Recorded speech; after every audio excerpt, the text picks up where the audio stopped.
Est-ce que vous saviez que plus de 60 millions de Nord-Américains souffrent d'hypertension et que dans 90 de ces cas-là, ils se sont fait dire que la cause était inconnue? Dans l'émission Prenez-vous en main, aujourd'hui, on va vérifier ça, cette information-là, avec nos sympathiques et énergiques chiro, Dr Annick Hardy, qui arbore un bronzage avant nous. Bonjour. Bonjour, Diane. Docteur Michel Aumont, qui, lui, est basé dans l'Aubinière, sur la Rive-Sud, à Saint-Nicolas, ainsi que maintenant dans la Beauce, à Sainte-Marie. Vous allez bien? Très, très bien. Quand on parle de tension artérielle et d'hypertension, docteur Aumont, de quoi est-ce qu'on parle exactement? Qu'est-ce que c'est en réalité l'hypertension? Écoute, l'hypertension, Diane, si on regarde un peu, on va définir un peu pour les gens, pour qu'ils comprennent un peu quand ils vont prendre leur pression, qu'est-ce que ça veut dire. Normalement, c'est 120 sur 80. Ça, c'est la normalité. Exact. C'est ce vers quoi il faut tendre. Exact. Là, on peut avoir de l'hypertension, c'est 140 normalement au-dessus et plus haut. Et puis l'autre chiffre, c'est 90 et plus haut. Là, on dit que les gens font de l'hypertension. C'est à ce moment-là qu'il y a un problème. Exact. Puis souvent, qu'est-ce qui va arriver, c'est que si on peut comprendre un peu la pression systolique, ça représente le 140, ça, c'est la pression qui existe au niveau du sang, à l'intérieur des artères, lors de la contraction du cœur, qui pousse le sang au maximum dans les artères. Donc, quand la pression est trop haute, c'est pas bon, parce que qu'est-ce qui arrive? On peut être plus sujet à avoir des problèmes d'accidents cardiovasculaires, des problèmes rénaux, etc. Donc, c'est bien important de comprendre le principe, c'est comme un pneu. Donc, quand notre pneu d'auto est trop gonflé, c'est plus problématique. On sent les trous un petit peu plus quand on conduit sur la route. Exact. Donc, il faut vraiment travailler à baisser la pression. Puis le système sympathique, puis comme on peut voir, il y a plus de 60 millions de Nord-Américains qui ont une haute tension artérielle. Ça va vite. Les gens font pas d'exercice, ils bougent pas, ils mangent mal, ça va créer de l'obésité, ça va créer une tension artérielle très importante. Puis en même temps, vu qu'on est souvent assis, notre colonne vertébrale en prend toute une ride, comme on dit. Il y a plusieurs catégories de problèmes de tension, docteur Aumont. Oui, il y a deux genres de catégories. Comme on a dit, une inconnue, dans le fond, idiopathique, puis il y en a une qui est causée, qu'on dit secondaire, créée par un problème de rein ou d'effet secondaire de médicaments ou un autre problème au niveau du foie. Mais si on revient sur l'idiopathique, la cause inconnue, est-ce que c'est un fait, ça, que on peut souffrir d'hypertension de cause inconnue? Les questions, il faut se poser les bonnes questions. Si les gens font de l'exercice, ils vont baisser leur tension artérielle. Automatiquement. Automatiquement. Donc, il y a du mouvement. C'est pour ça que la chiropratique est efficace, parce qu'on améliore le mouvement de la colonne vertébrale, qui va abaisser le système sympathique qui, lui, cause l'augmentation de la tension artérielle. Donc, quand on fait ces interventions-là, puis qu'on baisse la tension artérielle, ça serait normal de dire que peut-être qu'on n'est pas bien ajusté, notre colonne n'est pas alignée, on mange bien, puis on bouge, on fait de l'exercice qui va permettre à avoir notre corps une tension artérielle normale.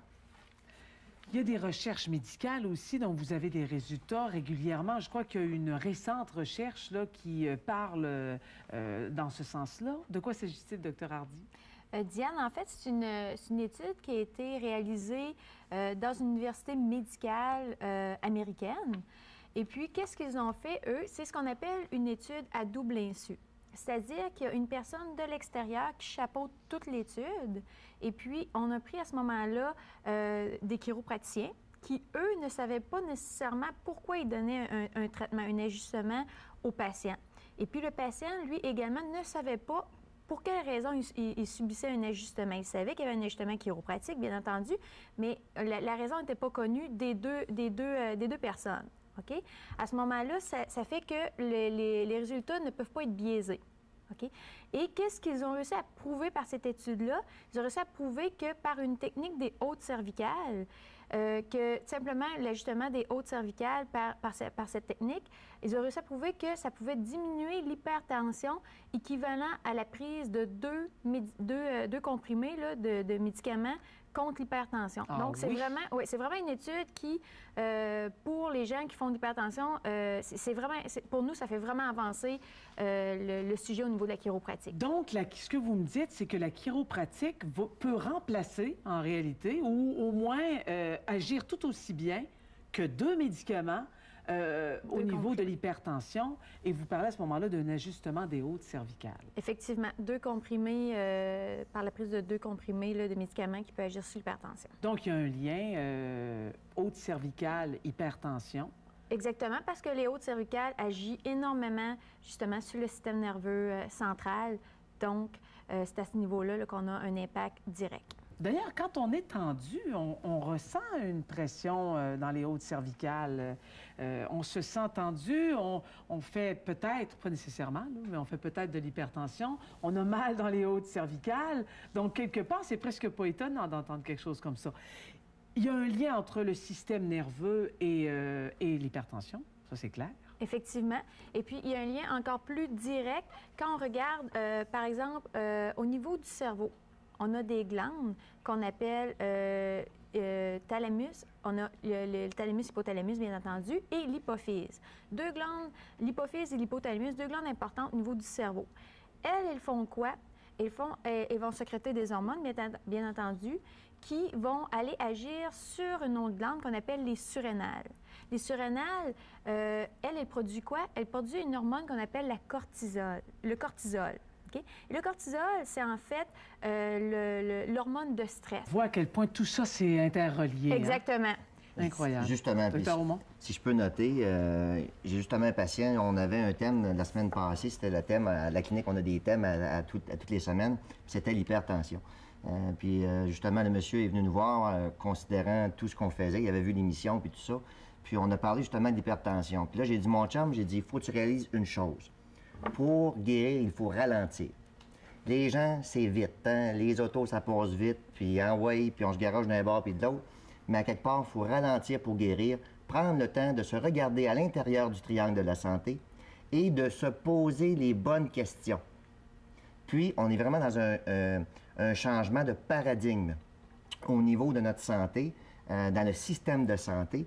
Et le triangle de la santé, c'est pas qu'on n'a rien inventé là, dans soi, mais on a mis ça ensemble comme une interrelation pour que les gens puissent agir, puis se responsabiliser et être en meilleure santé. Ça a plein d'allure parce qu'on veut pas être malade, on veut pas se retrouver à l'hôpital. Quand on est rendu là, c'est déjà trop, on veut pas dire trop tard, là, mais ce qu'on comprend, c'est qu'on peut prévenir.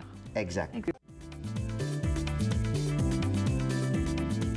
Quand on veut se prendre en main, on pense à bien s'alimenter, faire de l'exercice, on va voir son chiro pour s'assurer d'être bien ajusté. Mais encore faut-il bien dormir, là. Le sommeil est important. Kevin Napper, notre spécialiste du sommeil, qui est copropriétaire des magasins La Place du Matelas. Qu'est-ce que vous en pensez, Kevin? Est-ce que les Québécois sont des gens qui dorment bien? On dort pas si mal, mais on n'est pas pire que les autres Nord-Américains. Mais on dort moins bien que les Européens. C'est vrai? Il y a de l'amélioration à faire. Ça pourrait être mieux, notre affaire. Ah. Bien, définitivement. Ce sont des gens qui sont plus stressés. Donc, voyez-vous le lien qui se fait avec l'hypertension. Le stress, hein. On a beau traiter les gens pour éliminer les subluxations, les déplacements vertébrales, mais si la personne, en contrepartie, ne dort pas bien, elle ne peut pas récupérer dans la journée. Les 4 phases du sommeil. D'abord, la première phase du sommeil, c'est la somnolence. La première étape, aussitôt qu'on s'endort, on tombe dans la somnolence. Ensuite, le sommeil léger, qui est la plus grosse partie, c'est 50 de notre sommeil, le sommeil léger. C'est une grosse partie qui est très importante. Alors, le sommeil profond, on a l'impression que souvent cette période-là est longue, mais elle n'est pas très longue. C'est à peu près 100 minutes par nuit, dépendamment des gens. C'est là qu'on récupère le plus. C'est là qu'on récupère le plus. C'est la partie la plus importante, mais il faut y accéder le plus rapidement possible. Puis il y a plusieurs choses qui vont influencer ça. Et pour y accéder, il faut être bien installé. Il peut être bien installé, entre autres. Mais la dernière étape, juste pour donner les 4 phases, c'est le sommeil paradoxal, qui est la dernière étape avant le réveil, qui n'est pas une phase aussi importante que le sommeil léger et le sommeil profond. C'est pendant celui-là qu'on rêve. Oui, exactement, dans le sommeil paradoxal. La période où on va atteindre ces phases-là qui sont primordiales, la période de somnolence va être plus longue, on va retarder, puis on va récupérer. Moi, on se réveille et on a l'impression qu'on ne s'est pas reposé.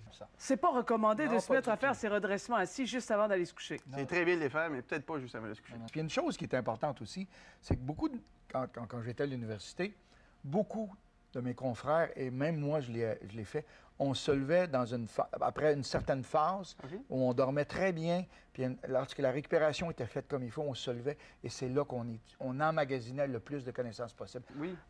Tu vas nous parler un petit peu, qu'est-ce qu'un patient comme matelas? Oui. Pour bien récupérer, bien dormir, pour être vraiment aller dans les 4 phases du sommeil, qu'est-ce qu'une personne doit utiliser comme matelas comme oreiller? Tous les stimuli externes qu'on a, si on a pris des stimulants, quoi que ce soit, avant de dormir, ça va nous nuire.